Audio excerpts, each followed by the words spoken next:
What's good, fight fans? Welcome back to another episode of Combat and Kick It. You already know, it's your host, Bando. We back at it for a fresh episode to talk about UFC 326.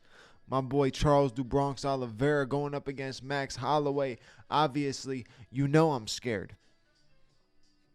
That's all I'm saying. You know I'm scared. I'm frightened, okay? I'm frightened. I'm worried.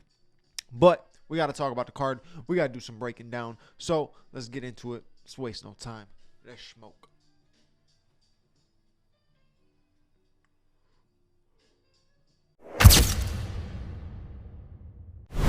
So like I said, welcome back to another episode of Combat and Kick It. We are talking about UFC 326, Holloway versus Oliveira 2 for the BMF belt. Crazy how we're getting this. I think it's 11 years later. Wild. I like the matchup, but at the same time, obviously, I hate the matchup because you know Charles can get drawn into some stuff that he shouldn't be in and end up causing himself some damage. So, we're going to break down this card a little bit. I was looking through. I was going to go and go through and do early prelims, the main card. But I don't know what's up with this card, but it's a little off. All right. Renato Moicano and Brian Ortega being on this card would have been major. Like, that was a perfect fight to have on this card. That sucks that's out. But you got opening the early prelims, Luke Fernandez, 6-0, undefeated, going up against Adolfo Bellato. Then you got Yojo Sang versus Gaston Bolanos. Sumadaji against Jesus Aguilar. That could be a good fight. This is a good fight on the early prelims. Then you move on to the prelims. You got Cody Durden going up against, there's no way I know how to say this name, Nayem Jargal Tumendember. Well, Nayem Jargal Tumendember. I'm watching the fight Saturday specifically to hear Bruce Buffer say that name. All right, I got to hear Bruce say that name. There's no way that he's going to get that right. He's not going to ace that the first time. Then you got Ricky Tersos going up against Alberto Montez. Ricky Tersos always knows how to put on a little bit of an exciting performance, so he's a fun one to watch. You got undefeated Dante Johnson going up against Dusko Todorovic. Then you got Cody Garbrandt going against Long Zhao. I'm not hip to Long Zhao. Obviously, we know Cody's had some struggles. It's good to see that Cody is still fighting, still trying to make something of the career. Obviously, his rise to championship and that fight, that performance in that fight against Dominic Cruz will go down as one of the best championship, title change performances ever. He performed flawlessly that night, but never was able to get it the same again since that one. After he went through TJ twice, I think that really, really took a toll on his career fully. All right, so opening the card, we got a rematch between Gregory Rodriguez and Bruno Ferreira. If you remember, Bruno Ferreira got the KO. This was right when Gregory Rodriguez was riding a lot of hype, being a very dominant, powerful, scary dude. And Bruno Ferreira, look, he looks like he's not the type of guy to be a good fighter, but if he catches you with the right shot, you are going to sleep. He has some power in his hands. He swings heavy. He doesn't let off the gas when he's throwing his punches. He's throwing them with full force. He's looking to take your chin off every time he's throwing a punch. But same with Gregory Rodriguez. And Gregory Rodriguez has looked pretty good in his last few fights. Looked better than he did in that fight against Bruno Ferreira. I mean, the first fight against him, he got knocked out early. So I think he's a dominant fighter. I think he's dangerous. I think they're both very dangerous. But I also think that if Bruno Ferreira lands again on that chin, he can get the KO. I'm rocking with Bruno Ferreira. Moving on, you got Drew Dober versus Michael Johnson. I like the matchup. You got two guys that are like 25 and 15. I mean, the records are almost spot on. Almost like virtually identical. That's what ain't heard that in a minute.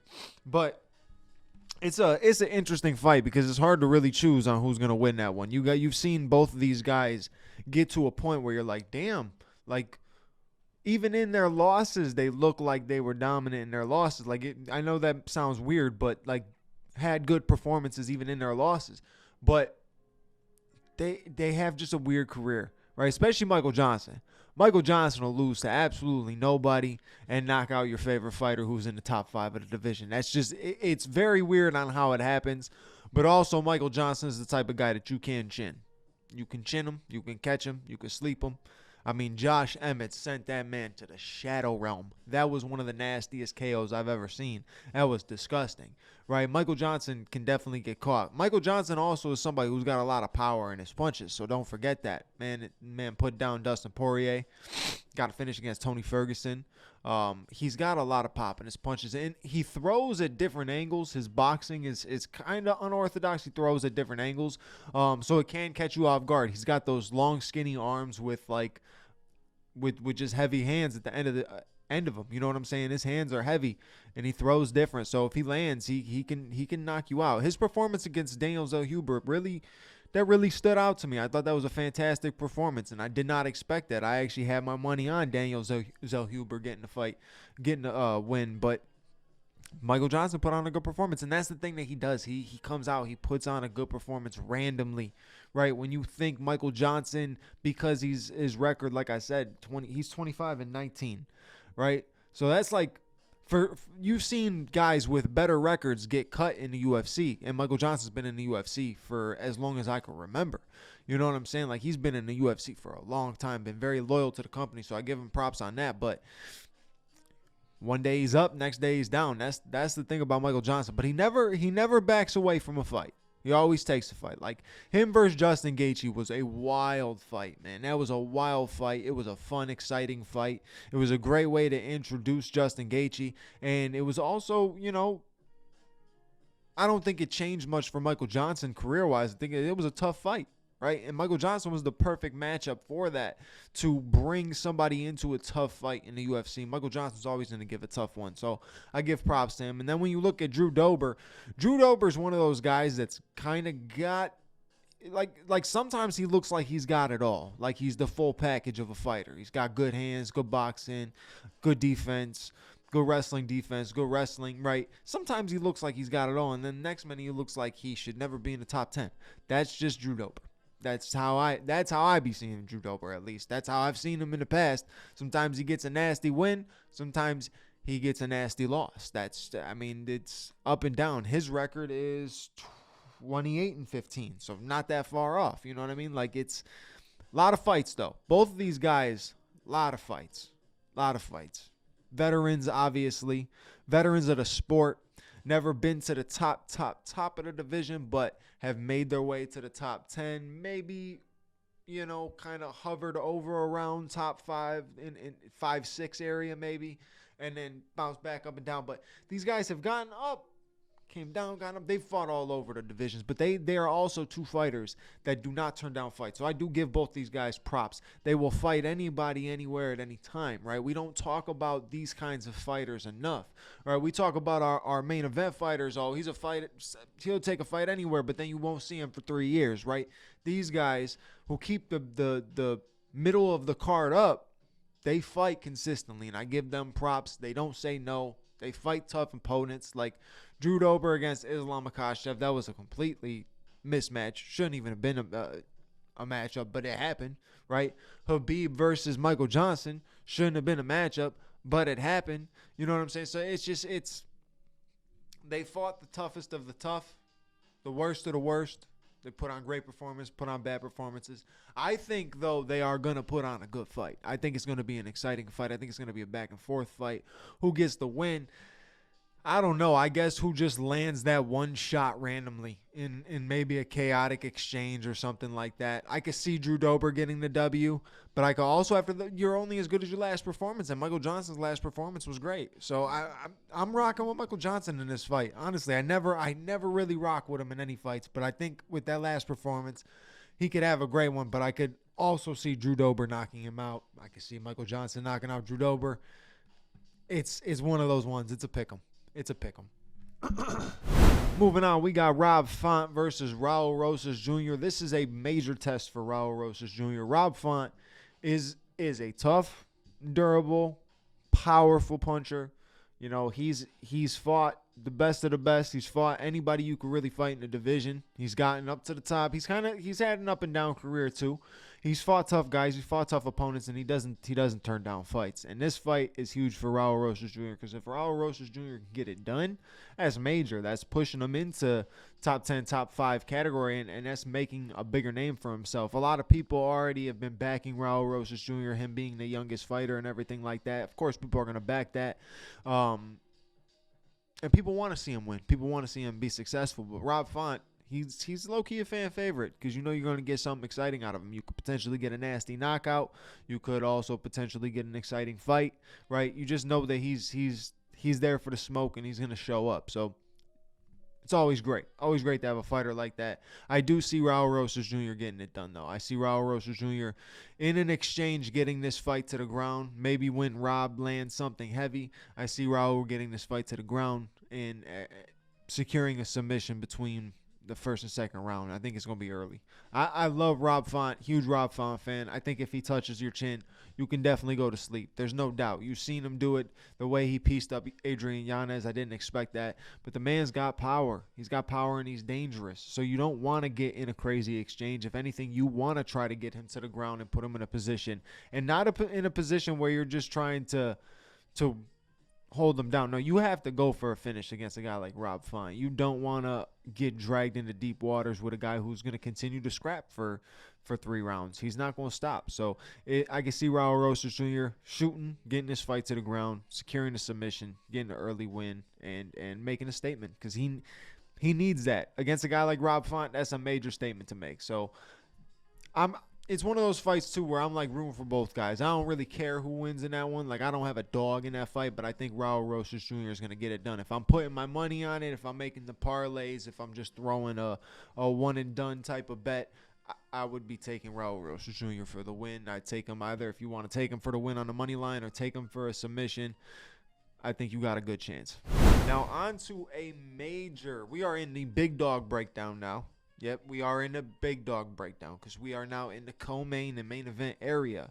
And this is a major middleweight matchup between Kyle Barallo and Reinier de Ridder. Look, 2 top guys in the division. I think both coming off losses, if I'm correct. Let me just double check and make sure. Because believe it or not, I've been wrong before. I know it's hard to believe, but I've been wrong before. Believe it or not.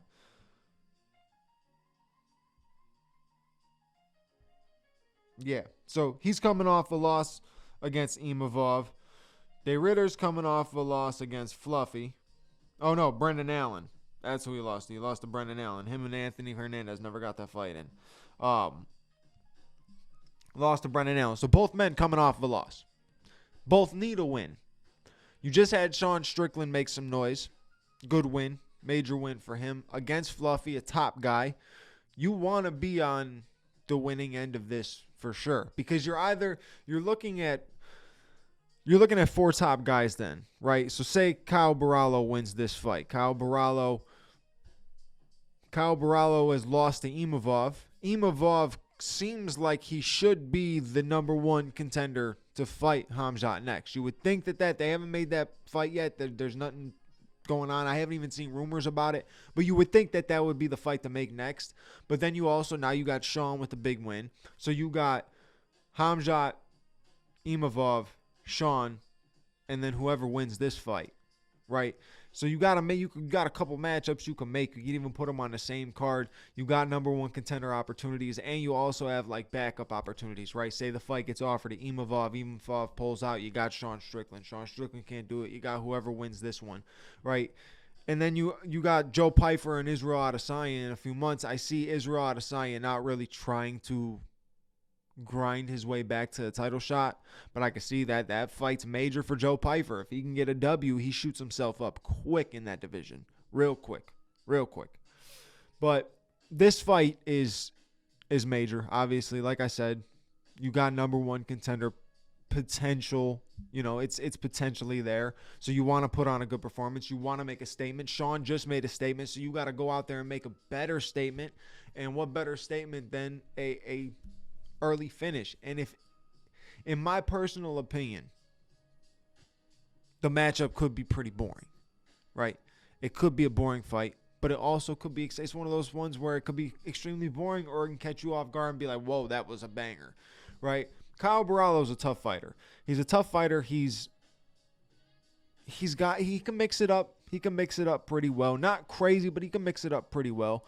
But obviously we know René de Ridder. He's dangerous on the ground. Very awkward with his striking on the feet. Throws good body shots. Very good knees to the body, like he finished against Bo Nickel. Throws good knees to the body. But if you pressure that man, if you really put some pressure to him, you put him on his back foot, you get him tired, you get him in positions he don't want to be in. I'm not saying he quits. I'm not saying he gives up. I'm just saying it's not where he's best at, right? He's not one that seems to recover great once he starts to get hurt. And I think Kyle Barallo, if he starts early, puts the pressure on him early, meets him right in the middle, doesn't allow any type of grabbing, clinching, anything like that, unless he's the one that's going to be leading the dance in that, maybe landing elbows or something like that. Just stay away from that. Stay away from the grabbing. Stay away from the pull. Stay away from being able to get tripped up any which way, right? I don't think Kyle Barallo's bad on the ground. Obviously, he's got pretty good jiu-jitsu and everything like that, but I don't want to see him get mixed up in a position where René de Ridder is known to be best at. When Kyle Barallo could win in both aspects, he has a better chance on the feet, in my opinion, just because of the unorthodox style of RDR. I think Kyle Barallo could land some shots. Now, he doesn't have that nasty KO, one punch KO power, but he can get a finish, right? He can put enough hands on you to get a finish, and I think that's all he has to do is put heavy pressure on RDR early, right? RDR is a dog. There's no doubt about it. He's a former champion from one, so he's definitely no slouch. It was a tough loss against Brendan Allen, but he needs this win too. He needs this win bad, and if he could put some awkward positions, and like I said, the opposite of what I'm saying for Kyle Barallo, don't get grabbed, don't get into clinching. For RDR, that's the positions you want to bring him in. Put him in uncomfortable positions. Bring him in close. Land knees to the body. Trip him up. Work in positions that Kyle Barallo isn't going to be most comfortable in because you're known to be best at in that position. So I think both men have a huge chance of winning this fight because styles do make fights, and this is like stylistically an interesting matchup because neither of them are like perfectly orthodox. They're both slightly unorthodox, but I would say Kyle Barallo's like the cleaner looking fighter, the sharper looking fighter. But sharp isn't always what gets you the W. Sometimes that awkwardness gets the W's. How you think Dricus du Plessis won as many fights as he's won? And also, where is Dricus? What is DDP doing? Where we at, big dog? I mean, yeah, it was a tough loss, but time bounced back. Time bounce back, brother. You gotta get something going. You gotta get something going. You gotta take on another fight. Maybe he's somebody that's swirling. Maybe this is your five. You need to work with whoever wins this fight on Saturday, and then you know what I'm saying. Just work the same five. Work the four that I was talking about before, or the three that I was talking about before. Then whoever wins this weekend, and then you got DDP potentially if he starts doing something, make some noise or something. I don't know what's going on with DDP right now, but no fight announced for that man. Who do I think is gonna win this weekend though? Let's not get too off track. I'm gonna have to rock with Kyle Barallo in this one. You know, rock with the fighting nerds a little bit. I think his style is clean. I think he's drawn himself into positions where he shouldn't have been, and I also think Imavov is just one step above him. Right, and I think that's why Imavov won that fight. I think he's just one step above him. But sometimes you need a loss like that to kind of reignite you. And I think Kyle Barallo is going to come out there looking to get a statement-like win. Right, especially they ride the hype of each other, the fighting nerds. These guys are getting finishes left and right. Kyle Barallo, he's motivated for a finish. Right, you just had all of your homies come off of finishes. Right, every single one of them just got a finish. Got a huge win. So follow up with it. Keep the fighting nerds going. Get another W. And I think Kyle Barallo is going to take this one on Saturday night. Now, RDR, like I said, unorthodox. He's confusing, man. He can switch it up. He can make things kind of different for you and difficult. But I just think Kyle Barallo is going to be able to get it done. He's going to find the shots, be able to pick the shots, be smart. Don't play into RDR's game and end up getting a win.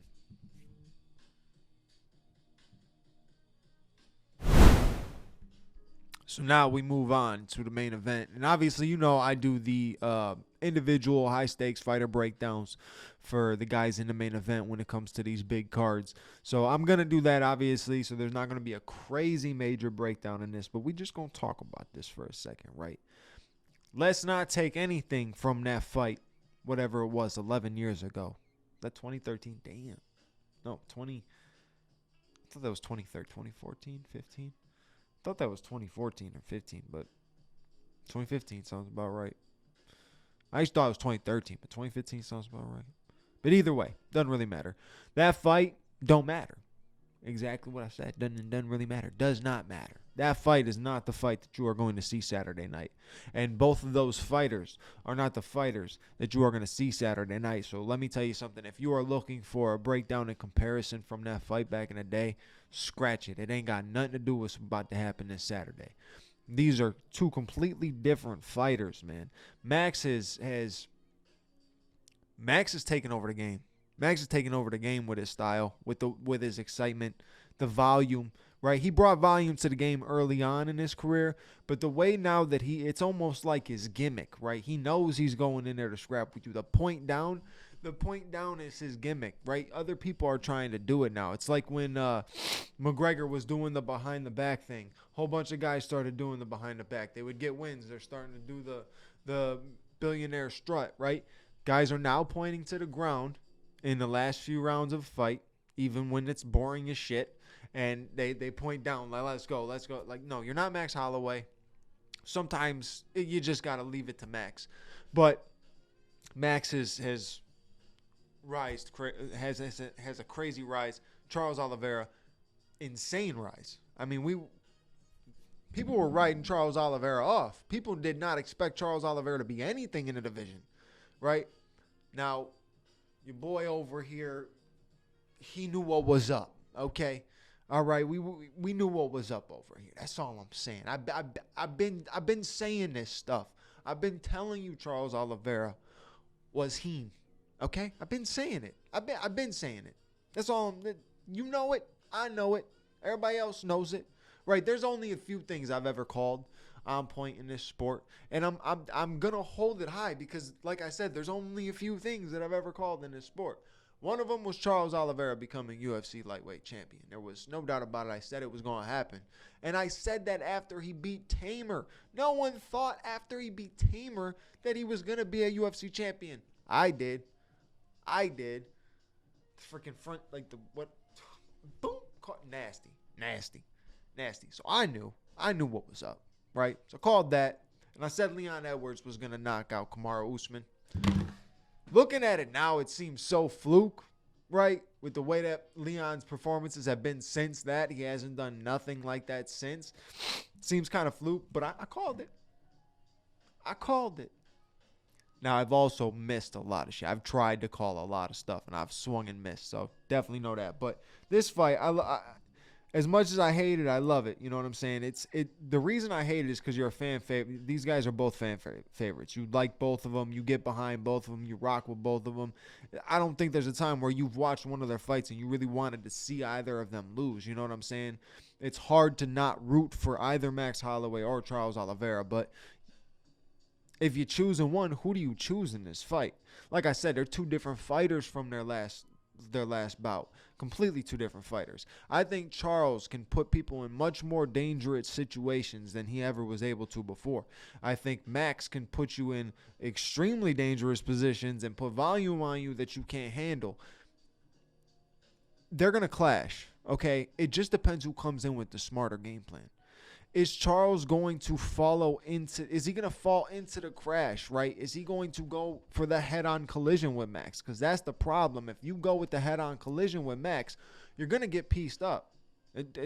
You're not supposed to go head-on collision with Max. You get pieced up, right? Everybody talks about him getting KO'd by Ilya, but if you really go back, he was doing really well in that fight. He was landing good shots. He was staying clean and technical, right? He was snapping Ilya's head back with jabs, right? He was fighting good. He got caught by a guy who hits like a truck. And with Charles versus Ilya, Charles tried to clash, tried the head-on collision. That was the worst idea to do. The worst idea would try to stand toe-to-toe with this guy. you have to fight a different fight. Now with Max, you have to try to out pressure Max, which is hard because Max right off rip is there for the scrap. Right? Max doesn't there's no slow start to Max. There's no sizing up. Max is there for the scrap, right in your face. Let's go. Let's fight. Now Charles is too. Charles is somebody who could put a insane amount of pace on you. Like if you watch him against Dustin Poirier, if you watch him against Justin Gaethje, the pace was ridiculous. Right? And I'll talk about that more in the high stakes breakdown. But he has crazy pace. But it's a tough one because if Charles wants to try to use that pace against a guy with the style of Max, now you're causing that head-on collision. So in that head-on collision, Charles has to find a way to either work some sort of grappling, trip him up, get on his back, do something, get him in a position where it's going to force the fight to the ground. Obviously, we know Max Holloway has fantastic takedown defense, so you can't just shoot for a double leg, right? You can't just be shooting, searching, and hoping, right? If Max drops you and you sit on your back, he's not coming down there, right? So you can take that time to recover, get back up, put the pressure on him, but you have to switch it up. If you're going to put the pressure on him, you're going to end up getting tagged, so you end up having to try to grab. You have to I say the best thing for Charles is to clinch, pull the clinch in, do his uppercut, knee to the body as much as he potentially can, right? You got to try to take the wind out of Max. You got to try to tire Max. Max's gas tank is ridiculous. And if you're going to go 5 rounds with Max Holloway, that is a tough gas tank to handle. Now, we saw Charles Oliveira go 5 rounds with Tony Ferguson, and it was a great performance. Tony put the pressure on him, but it wasn't the same version of Tony that we were seeing on that 12-fight win streak, right? It was a different Tony. It was post-Justin Gaethje Tony. But it's a similar type of matchup, you know what I mean? Like if you take like a prime Tony and prime Charles and take a prime Max and a prime Charles, it's a very similar fight in terms of pace and style that you have to put on each guy. Like I just think Charles has to do something different, right? He might be able to land something nasty. Charles has that power. People don't really like talk about his power because it's not like, you know, he's throwing this Josh Emmett type KO power, but he lands that 1-2 down the middle or catches you with enough uppercuts, or he's landing you with he's either landing the uppercuts to the chin, to the body, landing the knees to the body when he pulls you in for the clinch, right? He might be gassing you out somewhere, right? So if he lands that clean 1-2, that right down the middle, that gets just like kind of a hesitated, stalled right that he throws down the middle. I love that punch. He could land it. He could finish anybody, right? Obviously, Max Holloway, one of the best chins in the game. So does he finish Max Holloway? I don't know. And Max at 155, he is a savage at 155. Like a clean-cut Max at 155. I'm not talking about Dustin Poirier in the second fight, right? Where he kind of came up for that interim lightweight championship. That wasn't the same Max that we're seeing right now at 155. This clean-cut Max at 155 is a problem, and he's dangerous, and I hate to see him like go in there and beat my boy, but it's very possible that he does. It's one of those things where I won't be mad. I wouldn't be shocked, right? But I want to see a good fight. 2 of my favorite fighters in the game, running a fight back from 11 years. Obviously, people want to compare Charles Oliveira to that Charles Oliveira back in the day, right? Always a quitter, this and that. That's not the same Charles Oliveira. So I'm very excited for this fight. I just hope that it is an exciting fight. I hope they get to take action, right? I hope it's not something where the finish hits right away or anything like that. Now, you know, if Charles gets a finish, Charles can get a finish within the first 3 rounds. He doesn't very often see 5 rounds, but if he has to see 5 rounds with Max Holloway, he's going to get his shit rocked. Cuz he gets hit. As much of a fan as I am of Charles Oliveira, facts are the facts. The man gets hit a lot. He's easy to hit. I've never seen a man guard his face so much, always have his hands up, and still get hit through the guard like Charles does. I mean, he will be right here. Right here. Right here. Here. Here. Here. Here. Here. And he still gets hit. Right through. Gets cracked. So, Max finds them shots. Max is freaking accurate. Max works those combinations to the body, then back to the head, back to the body. He throws at high volume. It's going to be a tough night for Charles Oliveira. You know I'm always rocking with Charles. I'm always rocking with Charles. I can see him getting it done, but I don't see this one being easy. This is going to be a tough night for Charles Oliveira. And if I'm making a bet on it, it's kind of hard to not lean towards Max. But we'll see. Charles at 155 is also a dangerous problem, right? So Max at 155, Charles at 155. Charles has been at 155 longer. I think he might come into this fight a little bit bigger than Max. Obviously, a lot bigger than they both were in their first exchange. So it's going to be a great fight. I can't give you a definite prediction right now. I'll give you something after the high stakes fighter breakdowns. I'll give you something in the last episode of it, the Max Holloway episode. I'll tell you who I think is going to really win the fight. It's tough to say. I got to go do the research. I got to watch the videos. I got to find the different clips and stuff like that I'm going to end up using for the videos. But yeah, it's going to be a tough night, but it's going to be a good fight. Hopefully UFC 326 is a good night of fights. We need it. The fights have been okay. Just not big name fights, nothing crazy, nothing that's like drawing the casual fan to go watch. But overall, fights have been pretty decent. They've been pretty decent, so I can't complain too much. But that's it for this episode. You know what to do. If you enjoyed, like, comment, subscribe, hit the bell notification button so you know when the next episode is out. You already know it's going to be the high stakes fighter breakdown for Charles Oliveira, and then the high stakes fighter breakdown for Max Blessed Holloway. So stay tuned. Hit that bell notification, and I'll catch you on the next episode. Your boy Bando is out. Peace.